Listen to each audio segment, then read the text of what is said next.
जमाना का बड़की माई लोगन, बड़की दाई लोगन, विष्णु जी पहले जमाना के दादी लोगन बहुत परंपरा से रहत रही। हम बताए ना कि चुनी सेनूर जहिया दे तो सोचे कि हमारे पति के आयु लंबी हो।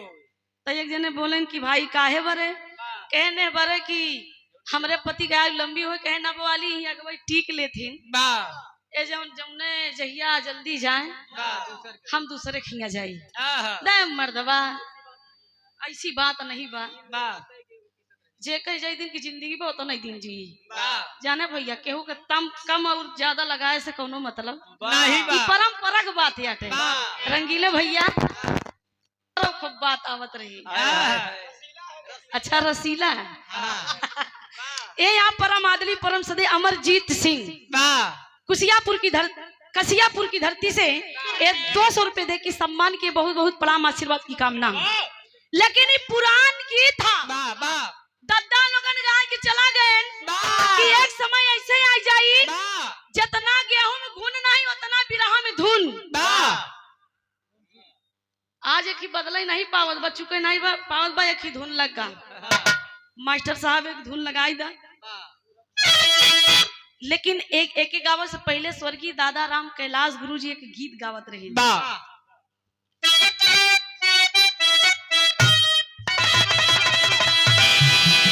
पहले जब दादा लोगन बैल ना दी दे खेते में तो दादी लोगन वह कलेवा लेके जाए सुबेरे के बेचारा घर पैदल निकला। एक थाली में एक कहती चोखा, एक कहती हपैया, वह कोचा नोने मरचा वाली शुद्ध भाषा में बढ़िया हुई बगल में अपन एक लोटा पानी में दादा हरे खायू ले पीऊ ले हाथ धो ले। जब दादा लोग खाए लगई तो दादी वही अचरवा से हाँ कहे अचरम प्यार बरसत रहा प्यार। हाँ जाना भैया कैसे गाँव आई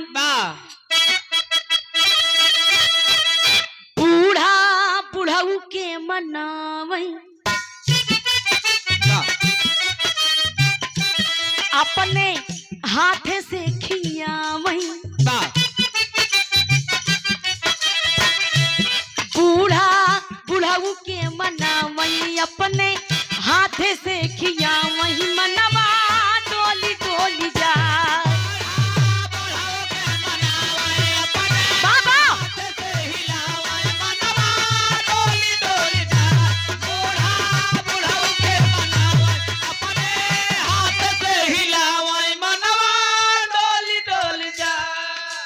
हिलावे का मतलब वही अचरा भैया, वही अचरा पकड़ के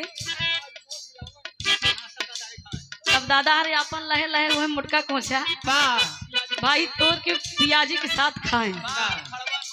पहले के दुल्हन अपने मन सेधु का नाम न ले भैया भाभी तो नाम लेती नहीं लेती ना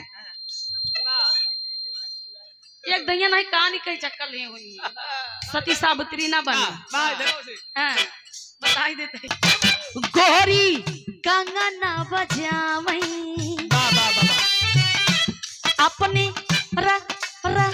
राजा के बोलावई।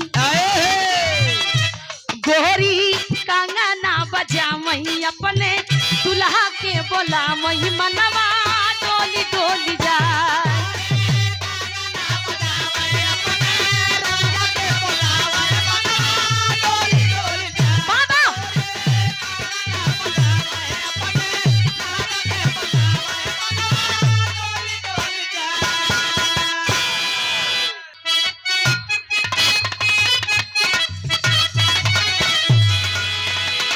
गीत के स्वर्गीय लाल जी लहरी गुरु जी का मन कोनो दुल्हन अपने दुल्हा से कहे का कहे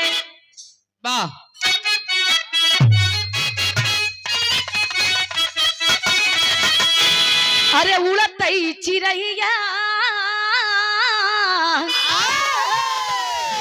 उड़त चिड़ैया कहे मारा बेई मनऊ उड़त चिड़ैया कहे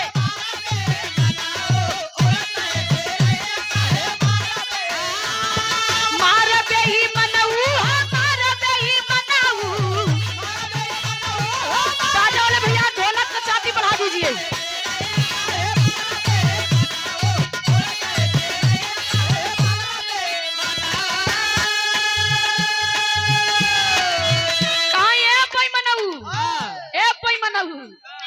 बेईमानऊ काहे मार दी है? आधा घंटा आपका ध्यान माने हम मोबाइल चलावत रहे, टीका टिप्पणी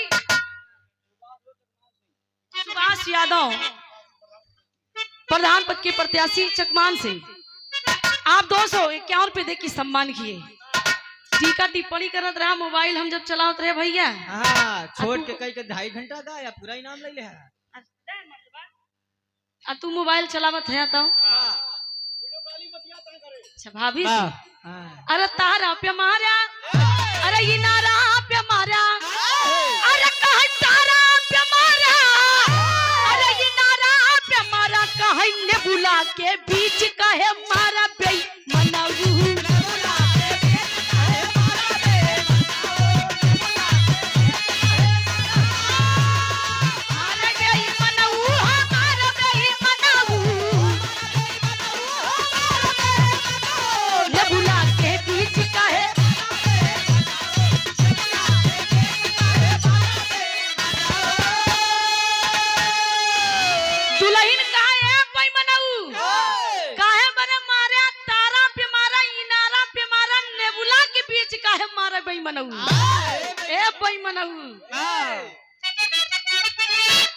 दूसरे लाइन में कहे अरे महला पे मारा, अरे तू महला पे मारा, अरे कहे महला पे मारा, अरे तू महला पे मारा, कहे खिड़की के बीच कहे मारा बेईमानऊ।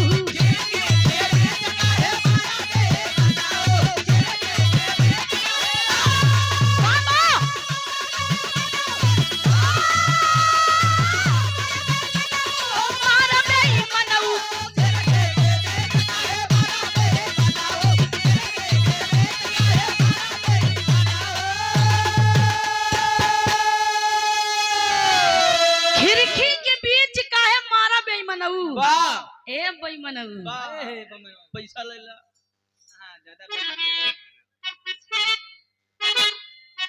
आप परम आदरणीय परम श्रद्धे पशु डॉक्टर विनोद कुमार यादव पकड़ी कला से भदोही की धरती से सुंदर से पुष्पहार 101 रुपए दे के सम्मान किए। फरमाइश आ रही भैया तरी को है बजाई दिया।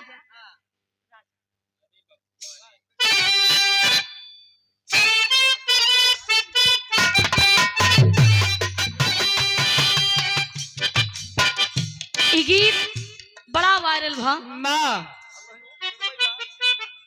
विनोद भैया जितने गाय उतने कम बा विष्णु जी। अच्छा भाभी तो क्या अगर गुस्सा जात बहुत मनावत नहीं मनावत नहीं घर में बंद कर कचरा तो ही कहना बा कैसे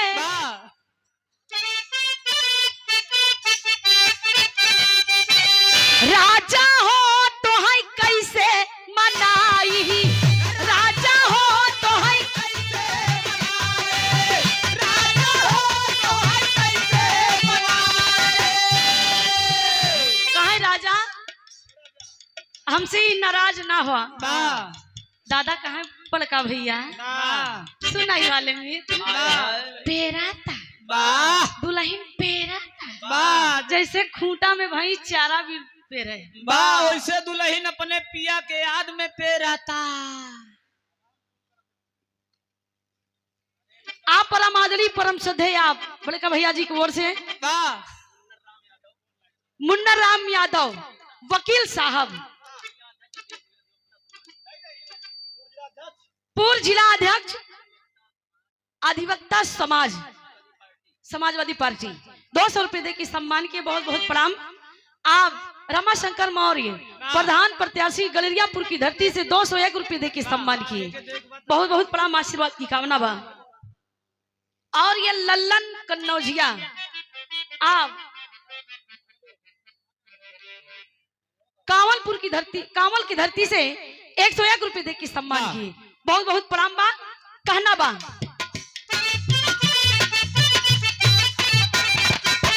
राजा हो तो है कैसे मनाई,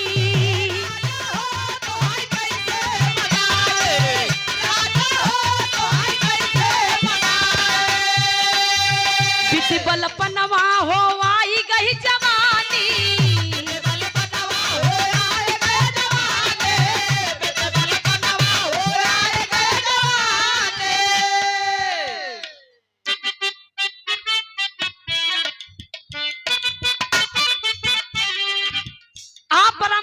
परम श्रद्धे आप दादाजी की ओर से सुंदर से पुष्पहार कन्हैया लाल यादव बाबूजी की ओर से भूसौला बिरहा के अध्यक्ष।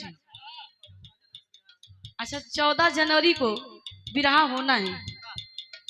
अच्छा होता है। अच्छा अरे फिर आए 14 हर साल होता है 14 जनवरी को। अच्छा अच्छा ऐतिहासिक मंच है और कलाकारों का भी सम्मान करते हैं। बहुत बहुत प्रणाम बा।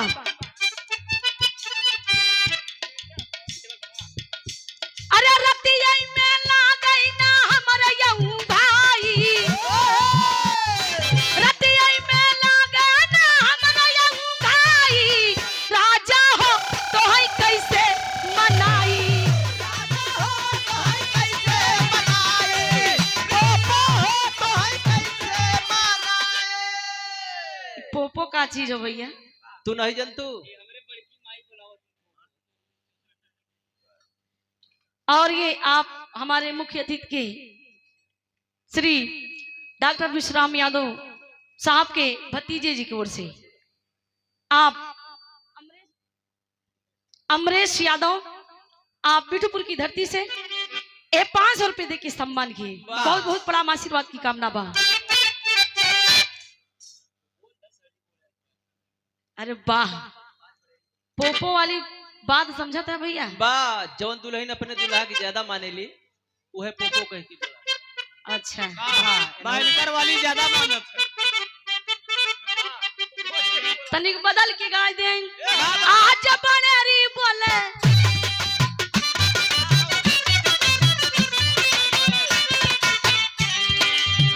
आज बनेरी बोले कहा गहा हो जना राजा जी यही है।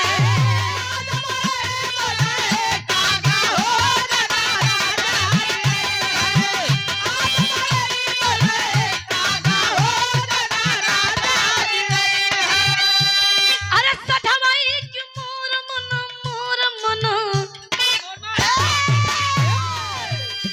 अरे सठवाई की मोर मन लगा हो जना राजा जी यही है।